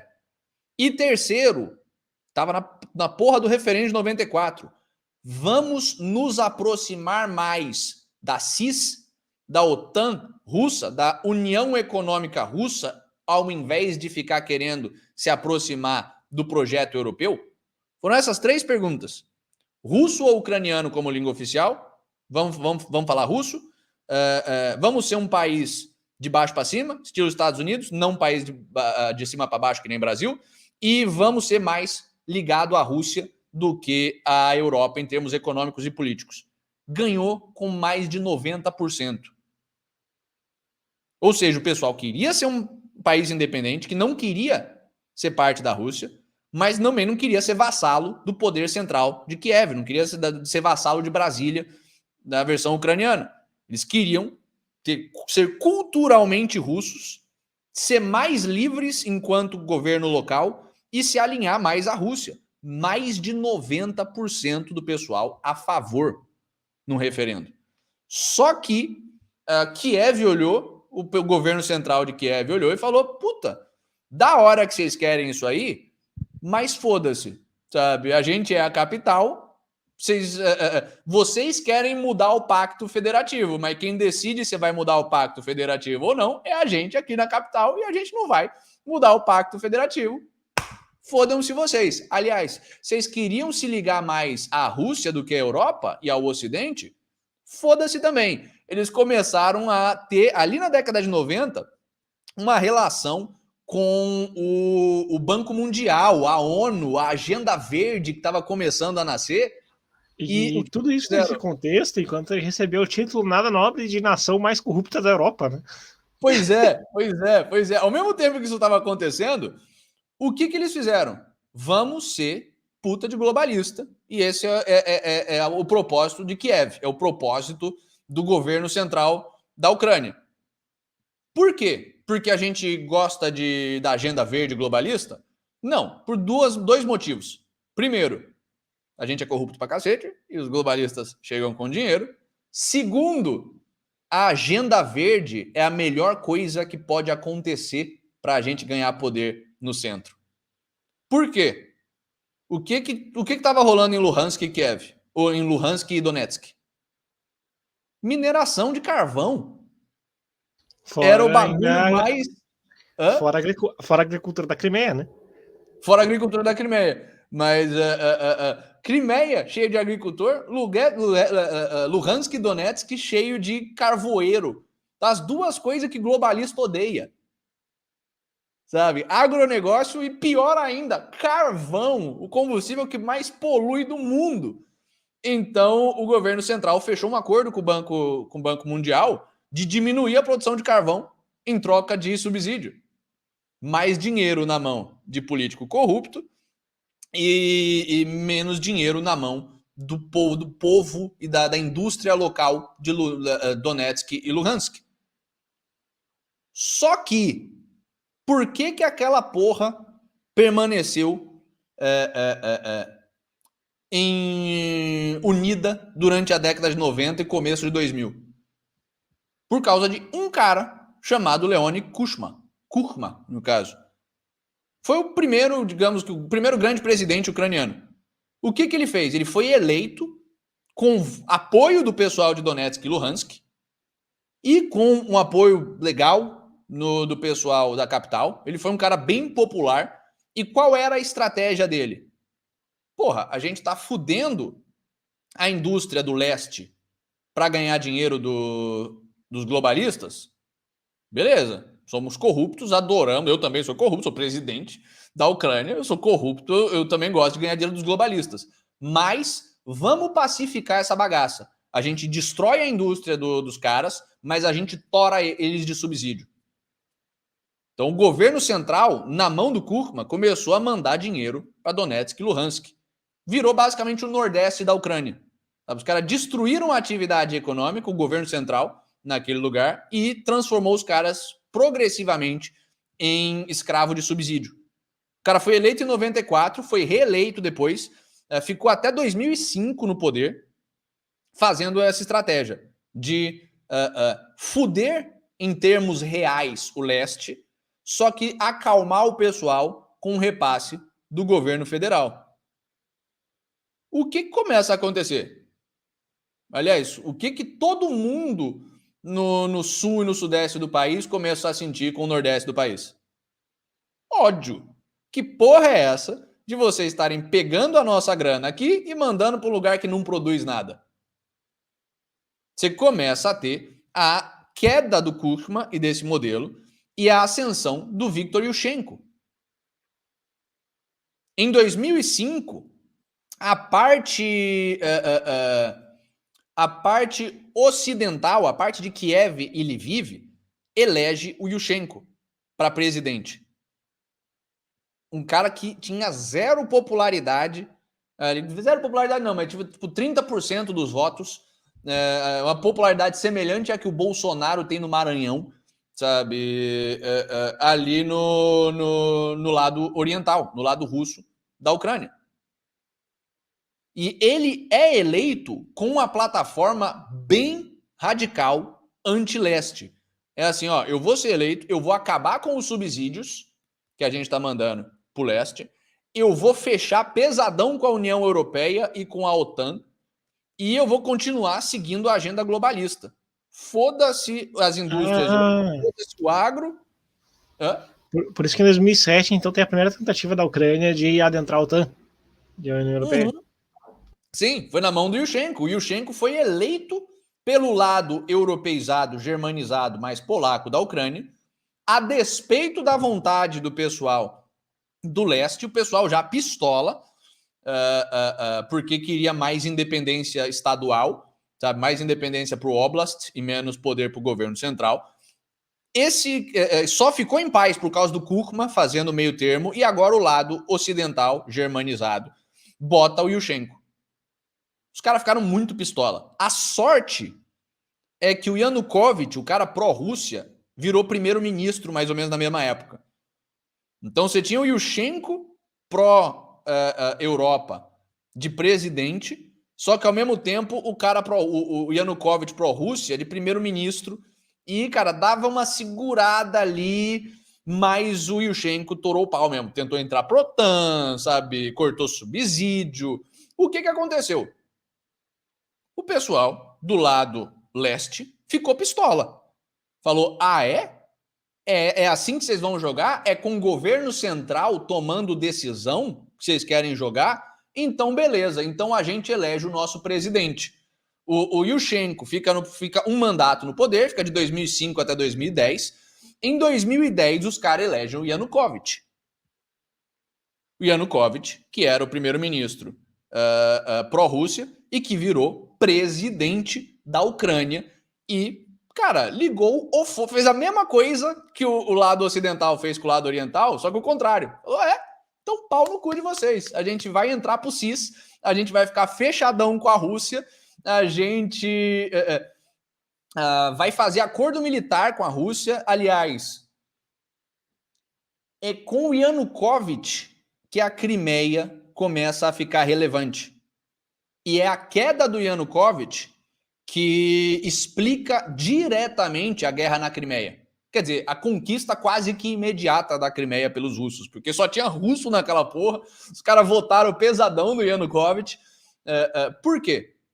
Acabou a União Soviética, certo? Os soviéticos é que tomavam conta da Crimeia, em termos de exército, de militar mesmo, de real. A gente com arma seguindo quem? O que acontece? Ucrânia independente, Rússia não mais soviética, certo? Os soviéticos tiram os militares, os russos no caso agora não mais soviéticos, tiram os militares da Crimeia? Não. Eles fecham um acordo de cooperação militar com o país ucraniano. Eles falam, pessoal, a gente ainda vai tomar conta da Crimeia aqui para vocês, porque se a gente sair, vai entrar tropa europeia, vai entrar tropa da OTAN e os caras ficam na nossa beira aqui, não pode ser. Então, vamos fazer um acordo aqui até 2013, eu acho, se eu não me engano. Até 2013 foi o último acordo, a gente fica aqui nessa cooperação militar, onde a Crimeia fica cheia de soldado russo. Pode ser? Pode ser. O Yanukovych é eleito e ele faz uma expansão do acordo militar. Fala, então vamos continuar com o soldado russo na Crimeia até 2017. E vamos ficar fechadão com a Rússia em termos geopolíticos, vamos acabar com esse papo de entrar, acabar de vez com esse papo de entrar para a OTAN e entrar para a União Europeia, e vamos essencialmente fazer tudo que a esquerda globalista odeia, sabe? Facilitar a indústria poluidora do leste, facilitar o agro. O que acontece? Essencialmente guerra civil. Sabe, o Yanukovych, da mesma forma que o pessoal do leste ficou putaço com o Yushchenko, o pessoal do oeste ficou putaço com o Yanukovych. Só que tem uma diferença grande entre os dois lados. A capital é em Kiev, que é o pessoal pró-ocidente. Então, quando o Yushchenko estava no poder, ele ficou no poder. E o pessoal do leste deixou ele no poder. Quando o Yanukovych estava no poder, o pessoal da esquerda pró-globalista, pró-europeia, deu chiliquinho. Aliás, e em 2000... pela Victoria Nuland ali, que foi dar uma 2013, ela cair. Pois é. A Victoria Nuland e os Estados Unidos, na pessoa da Victoria Nuland, que é a agitadora de troca de regime do Pentágono, vai dar uma passeadinha ali. É nisso que a esquerda ocidental tem um mérito, assim, que ela não tá usando esse eufemismo que a gente tá usando aqui. Ela diz que ela é a arquiteta dos golpes de Estado. Pois é. Vamos dar nome aos bois corretos. Um golpe de Estado. Essencialmente, você tem um Maidan. O Euromaidan, aquele bando de protesto extremamente espontâneo nas ruas, onde o pessoal pega o presidente que foi eleito legitimamente no processo democrático pelo pessoal que já estava à beira da secessão e fala, foda-se, você tá deposto, esteja deposto, esteja preso. O Yanukovych foge para a Rússia e aí estoura a guerra da Crimeia. Quer dizer, não foi uma guerra, a conquista rápida da Crimeia. Por quê? Porque os russos olharam e falaram, caralho, peraí, o Yanukovych era o cara que ia deixar a gente manter as tropas aqui na Crimeia. Os Estados Unidos agilizou um golpe para tirar o cara. Bicho vai pegar. os Estados Unidos vai tentar pegar a Crimeia e a gente não vai deixar isso acontecer. Então, assim, beleza, vamos acolher o Yanukovych aqui. O Yanukovych vem exilado para a Rússia e a Rússia quase que imediatamente toma a Crimeia. Sem resistência, porque o povo da Crimeia, até comparado com Luhansk e Donetsk, era extremamente pró-Rússia. Porque culturalmente, desde a limpeza étnica tatar, era um pessoal russo. Sabe? Então, era o lugar mais pró-Rússia da Ucrânia. Então, os russos invadem ali, aí você começa a ter um monte de notícia aqui no Ocidente falando que os russos fraudaram referendos da Crimeia, de que a Crimeia queria ser Rússia, como se precisasse. Provavelmente fraudaram mesmo, porque sempre fraudam coisa aqui, né? Ou como o Gordão Ucrânia tá falando no chat aqui, né? O povo ucraniano derrubou o presidente pró-Rússia espontaneamente. Espontaneamente, coisa e tal. Pois é. Espontaneamente, com o apoio da Victoria Nuland, a esquerda globalista deu chiliquinho e tirou o cara, basicamente. O cara foge para a Rússia, o Putin pega a Crimeia ali para ele, porque não vai deixar a OTAN botar pé na Crimeia, e aí você começa a relação de tensão mesmo na Ucrânia. Os caras botam no poder o Petro Poroshenko. O Poroshenko assume depois, e o Poroshenko faz essencialmente duas coisas no governo. A primeira, militarizar a Ucrânia até o talo. Antes da Crimeia, antes dos russos pegarem a Crimeia, a Ucrânia era irrelevante militarmente. Sabe? Era um país, era tão relevante militarmente quanto a Bulgária, quanto a Romênia. E você tem um outro fator também que eu acho que é importante mencionar, que é você está começando a ter, a partir já de 2015, 2014 ainda, o Kolomoisky financiando já o Batalhão Azov. Sim. Kolomoisky, que era um empresário judeu, mas que tinha interesse em pegar aquelas terras ali que estavam sob domínio principalmente russo do lado leste, porque tinha interesse em fazer... Como todo empresário corrupto geralmente financia... a gente viu, tem um caso aqui de uma mulher do agro, entre aspas, brasileiro, financiando 50 mil movimento de invasão. De terra, né?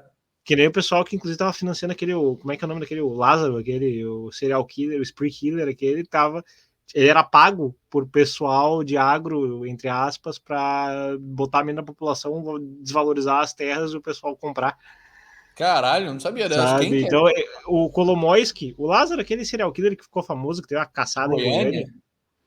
Puta, eu não sabia dessa. O Kolomoisky fez a mesma estratégia com Azov. E o que o Azov começou a fazer? Começou a caçar as pessoas em Luhansk e no Donbass.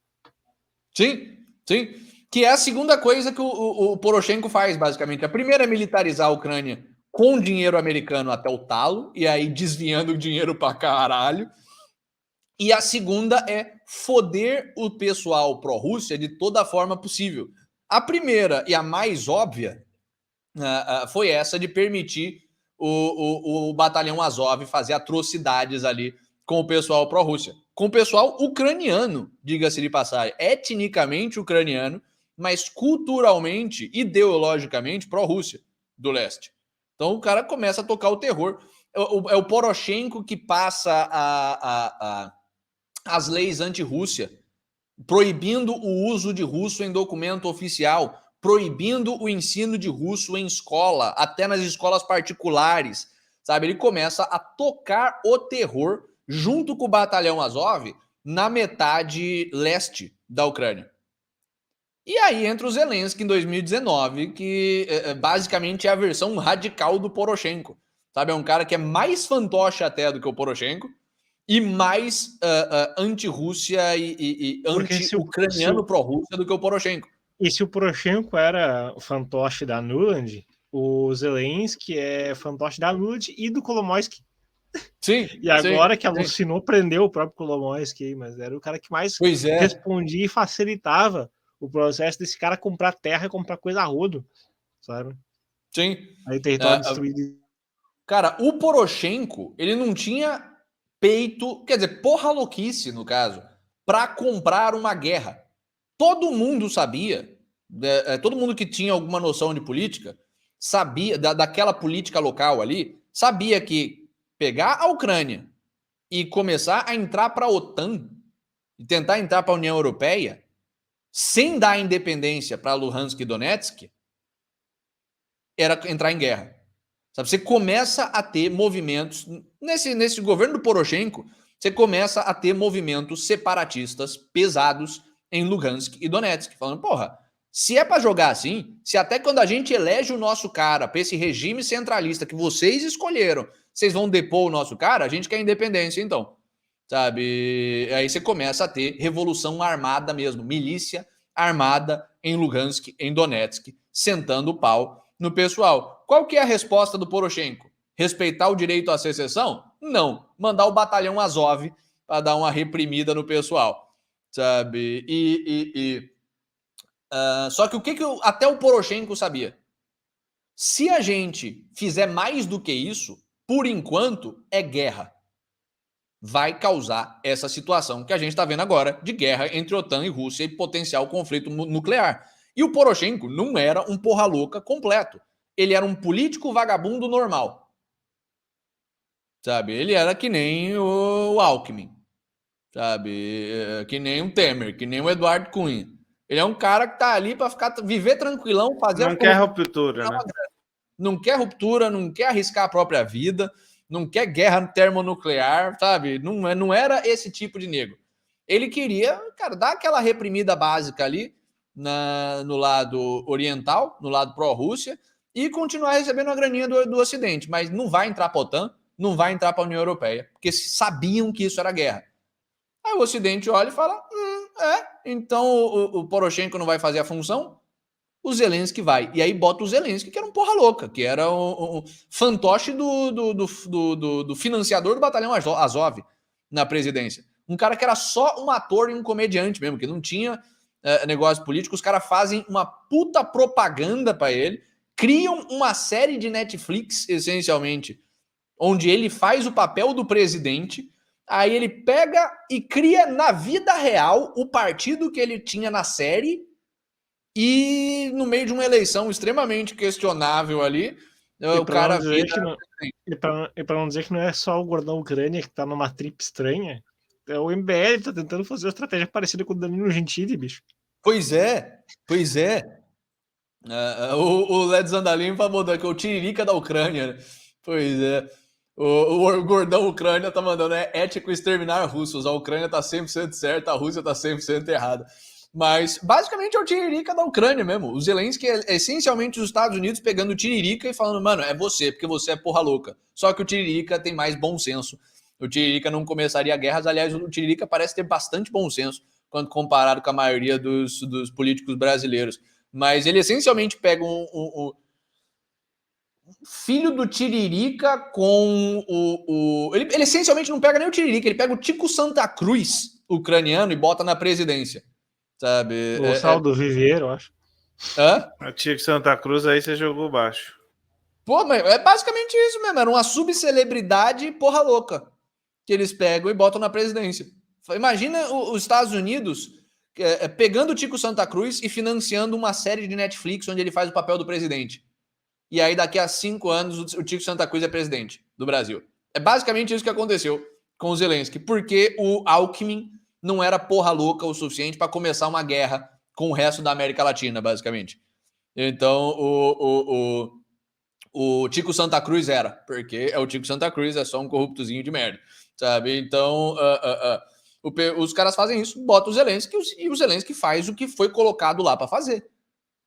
Começa a falar de entrar para a OTAN, de entrar para a União Europeia, começa a negociar a ascensão da Ucrânia na OTAN e a Rússia entra em guerra. E é assim que a gente chegou nesse lugar que a gente está hoje, nessa maluquice que a gente está hoje, de guerra do Deep State ocidental globalista contra esse estado cinza mais bizarríssimo russo, sabe? E, cara, é isso aí. Espero que vocês tenham entendido o que é essa porra, sabe? O que é esse conflito, o que é essa conclusão, o que é esse pedaço do mundo. O Murilo Lova tá falando, eu acho que o Zelensky parece mais Danilo Gentili mesmo. Cara, é uma mistura. Em termos de profissão, ele era tipo Gentili. Ele era um comediante sem graça, politizado, sabe? E politizado de uma forma meio tosca. em termos de ideologia, ele era mais Tico Santa Cruz. Sabe? Aquele cara que é radical, tem um ódio generalizado pelo mundo e quer que tudo se foda mesmo e o meu pó chegue ao quilo aqui em casa. Sabe? O Danilo Gentili provavelmente não cumpriria o papel que o Zelensky está cumprindo, de ser só um fantoche colocado para começar uma guerra termonuclear. Sabe? O Danilo Gentili já teve umas posições mais interessantezinhas que mostram fibra moral. Ele tem o humor do Danilo Gentili e a fibra moral do Tico Santa Cruz, digamos assim. Então é basicamente isso que é o Zelensky. E é basicamente isso que é a Rússia, a Ucrânia e o conflito atual. Sabe? Alguém tem mais alguma colocação para fazer? Eu só acho que volta aquela questão, assim, 3 grandes blocos de um país criado artificialmente, digamos assim, que é um pedaço polonês, um pedaço minoritário húngaro, um pedaço ali russo, que foram jogados dentro de uma fronteira artificial e como fronteiras totalmente forjadas, assim, levam um choque de civilização, sabe? São 3 objetivos políticos distintos, 3 paradigmas políticos, na verdade 2, né? Porque o húngaro é 1% ali. Pois é, só serve para o Zelensky cooptar e forçar a lutar que nem escravo mesmo, mas não tem muita relevância política, um pedacinho ali na fronteira. São dois paradigmas políticos conflitantes, contraditórios, cuja solução seria, cara, o pedaço pró-OTAN que se recolhe em sua humildade e deixa o pedaço pró-Rússia livre, mas acontece que já chegou num ponto em que isso não é possível, chegou num ponto em que isso não seria suficiente, chegou num ponto em que tá tão escabrosa a situação de que mesmo essa divisão agora implicaria em se ter armas nucleares na parte ocidental apontadas para a Rússia e o problema se estenderia, porque uma guerra não é mais crise de mísseis de Cuba perpétua, basicamente, essa altura do campeonato. Na medida em que a própria Ucrânia se dispôs, o lado mais oligarca corrupto pró-ocidental, se dispôs a levar tudo pro buraco, até porque se acaba a Ucrânia amanhã, eles pegam essas coisas, vão para Inglaterra, vão para Israel, vão para, enfim, pro próprio Estados Unidos, sem galho, sem estresse, sabe? E o que acontece ali agora é que a situação chegou num ponto de não ter mais retorno, tá? Porque antes a condição para a Rússia ficar de boa antes desse conflito todo seria, cara, deixa a metade aqui, a outra metade não se envolve em botar arma nuclear ali. Pode ter orientação ocidental, pode fazer o meio de campo. A atitude a russa, assim, ela sempre tem, especialmente depois da era Putin, ela sempre foi muito mais vinculada ao pragmatismo, sabe? No sentido de, cara, assim, vamos dinheiro aqui, basicamente. Vamos ganhar dinheiro e, segundo lugar, assim, cara, faça os acordos que você tem que fazer, desde que não meta uma arma nuclear apontada para cá, sabe? Sim. Até porque o próprio Putin não quis entrar em fogo aberto com o Ocidente durante 20 anos.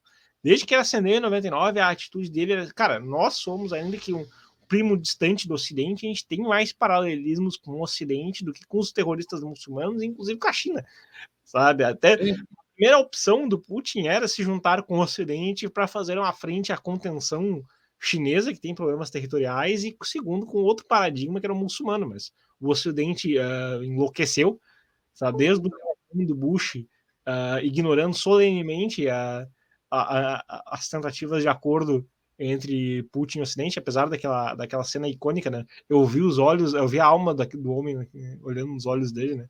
Mas logo na primeira oportunidade já começou a financiar pequenos movimentos na Ucrânia também. Depois tem o lado democrata ainda mais louco, até que entra o Obama, a primeira coisa que já tem é a Geórgia, sabe? Termina o Obama com já ali a Crimeia. Sim. Aí o Trump, que é um outsider aí, as coisas se estabilizam, chega o Biden, a tentativa inicial. Já tinha o filho dele envolvido em corrupção até o talo ali na Ucrânia. Na Burisma, né? Sim, na Burisma. Sem nenhum, o cara tava no board de diretor da Burisma, sem nenhuma experiência no mercado de gás, energia ou qualquer coisa que o valha. A Ucrânia virou o lugar da corrupção dos democratas e dos republicanos neocons, basicamente. Sim. Mas, cara, o Murilo Lova definiu bem aqui quem é o Zelensky. Na verdade, ele não é o filho do Danilo Gentili com o Tico Santa Cruz. A gente tem a mistura dos dois no Brasil já. Quem que é um comediante sem graça com a fibra moral zero e consciência moral zero e um ódio generalizado pela humanidade? Gregório do Vivier. Os caras basicamente botaram o Gregório do Vivier de presidente. É isso que aconteceu. Mas, dito só um último comentário, portanto, que a questão ali que se colocou agora na Ucrânia ali não dá para olhar com a lente ocidental. O mundo do leste tem uma história muito mais antiga, conforme a gente viu, uma coisa que se estende por 1000 anos, sabe? Não dá para pensar em termos da política, dessas divisões das quais a gente não entende, a gente não maneja no dia a dia, e 99% das pessoas que estão falando sobre o assunto estão falando besteiras monumentais que estão dependentes de máquina de propaganda democrata. Sim, sabe? O Marco Antônio Villa, que é o historiador que é renomado e coisa e tal, sabe? É só um eco da mesma opinião da CNN, não de graça, estava na CNN até o mês passado. Então, assim, outra coisa que eu vi também, o próprio Gordão Ucrânia, não o nosso distinto Gordão Ucrânia dos comentários, mas o Gordão Ucrânia OG, falando que a guerra da Ucrânia ia ser uma coisa fenomenal para entender a experiência libertária, porque a Rússia ia ser quebrada pelas sanções. Puta! Sanções que acabaram salvando a Rússia, né, da crise econômica do Ocidente. Se a Rússia ainda tivesse inserida na economia ocidental, os caras estavam fodidos. Mas a economia aqui vai bem por causa das sanções. Parabéns aos envolvidos. Mas, por hoje é isso.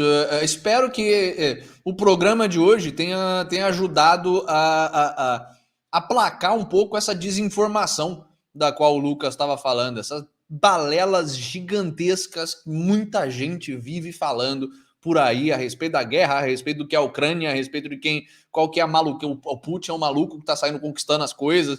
Enfim, espero que tenha ajudado vocês a entender melhor a situação. Espero que vocês tenham curtido o programa de hoje, tanto quanto a gente curtiu fazer esse programa para vocês. É sempre do caralho vir aqui fazer o programa para vocês.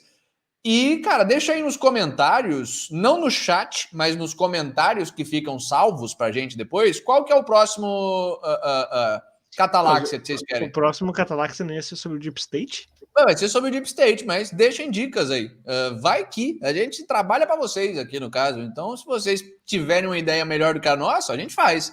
Não tem problema. Ou a gente faz o Deep State, depois a gente faz a ideia que vocês deixarem aí. Enfim, Catalácticos, todo dia das 6 às 7h30 aqui no Rumble. Amanhã a gente se vê de novo, dessa vez com notícias. É isso aí, pessoal. Um abraço.